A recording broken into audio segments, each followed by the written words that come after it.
30 minute के अंदर अंदर हम लोग जांच कर लेंगे उसमें कितना पेस्टिसाइड पड़ा है। कोई भी सैंपल आप कोई भी गवर्नमेंट संस्थान में करने जाएंगे, एक सैंपल का करीब करीब 5,000 से लेके 7,000 रुपये लगते हैं। आम आदमी को मानना है जो कोई भी सब्जी है उसको जब हम मार्केट से ला रहा है, ला के उसको फ्रीज में रख देंगे तो पेस्टिसाइड या कीटनाशक का जो असर है वो ख़त्म हो जाएगा। जो कुकिंग में जो तापमात्रा होता है वो बहुत हाई में होता है, उसमें सारी जो हमारी दवाई है उसका असर ख़त्म हो जाता है जब हम उसको पकाते हैं, खाना को पकाते हैं।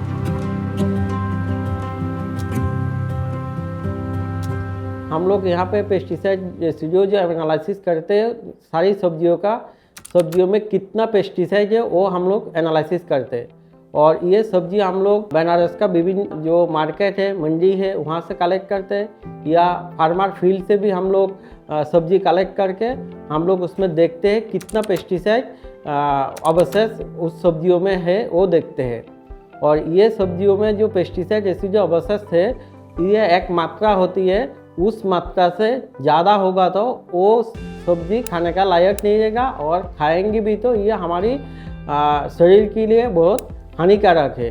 तो ये विश्लेषण करने के लिए हमारे पास जो मशीन उपलब्ध है वो है LC-MS-MS मशीन उपलब्ध है। बैगन है या टमाटो है या मिर्चा है, कोई भी सब्जी हम लोग ले लेंगे, उसमें हम लोग एक ही राउंड में विदिन 30 मिनट के अंदर अंदर हम लोग जांच कर लेंगे उसमें कितना पेस्टिसाइड पड़ा है और कितना पेस्टिसाइड हमारी शरीर के लिए निर्धारित मात्रा से ऊपर है वो भी हम लोग देख लेते हैं। हम लोग ये भी देखते हैं उस सब्जियों में जो पेस्टिसाइड पड़ा है या कीटनाशक पड़ा है उस कीटनाशक को कैसे हम लोग उस सब्जियों से डिकंटामिनेट करें, उसको मतलब किस तरीके से वॉश करेंगे तो पेस्टिसाइड दूर हो जाएगा। और दूर होने के बाद भी फिर और एक बार एनालिसिस करके देखते हैं अभी कितना पेस्टिसाइड उसमें बचा है।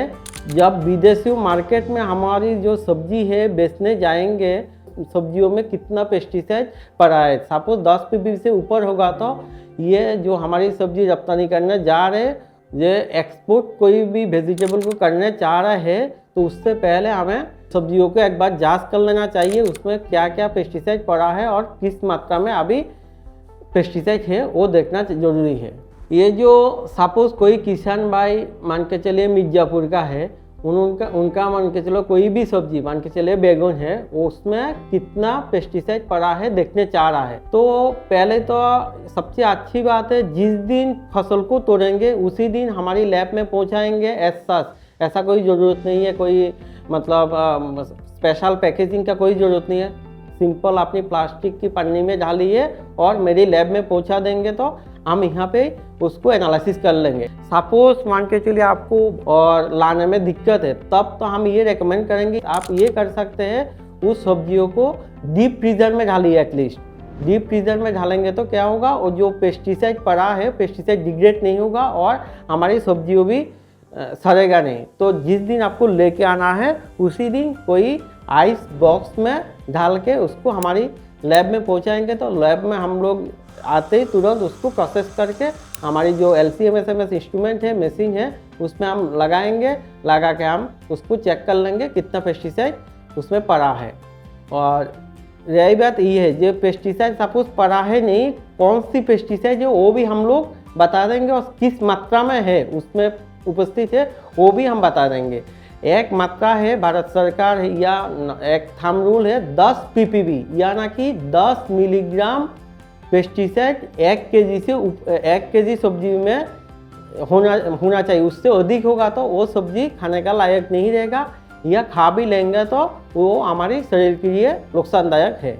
कोई भी जांच करने जाएंगे वो तो बिना पैसा से होगा नहीं, बिकॉज इसमें हमारी बहुत सारी केमिकल लगती है, प्रोसेसिंग चार्ज लगती है, हमारा इंस्ट्रूमेंट जो यूज़ हो रहा है उसका भी चार्ज लगते हैं। फिर भी हम लोग जो ये गवर्नमेंट इंस्टीट्यूट है हम लोग कोशिश करते हैं उसको मिनिमम से मिनिमम करें। तो ऐसे बाहर का कोई भी सैंपल आप कोई भी गवर्नमेंट संस्थान में करने जाएंगे, एक सैंपल का करीब 5,000 से लेके 7,000 रुपये लगते हैं।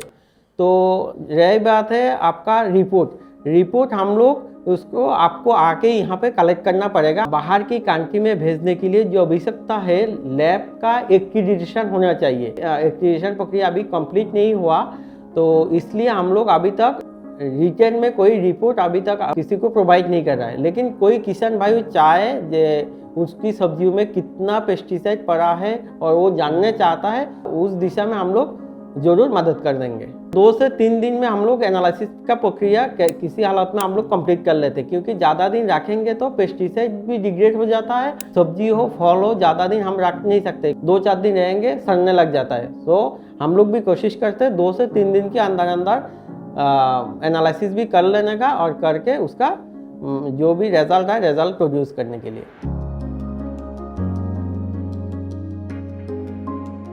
अभी जैसे आप बात करें, पेस्टिसाइड यूज़ नहीं करने चाह रहा है, बात कैसे यूज़ करे या ऑर्गेनिक यूज़ करे, ये सरकार भी अभी चाह रहे हैं हमारी देश में ऑर्गेनिक की खेती हो या नेचुरल की खेती हो।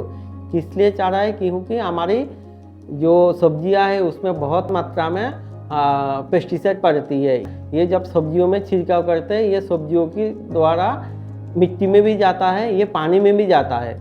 अब जब भी पेस्टिसाइड छिड़काव करेंगे तब हम ये कोशिश करेंगे जो भी मात्रा भारत सरकार ने दिया है, कितना पेस्टिसाइड कितना एकड़ या कितना हेक्टेयर में पड़ना चाहिए और कौन सी सब्जियों में कौन सी पेस्टिसाइड छिड़काव करना चाहिए, ये सारी चीज़ central insecticide board and registration committee, एक कमेटी है, उसका साइड में सारी दवाई का डोजेस एवं दवाई का डोजेस और कौन सी कीड़ाओं के लिए प्रयोग करना है, वो सारी चीज़ दिया जाए। और दूसरा, ऑर्गेनिक करेंगे तो तब तो कोई सवाल ही नहीं आता है, ऑलमोस्ट कंप्लीट हो जाएगा हमारी पेस्टिसाइड रेसिड्यू का प्रॉब्लम।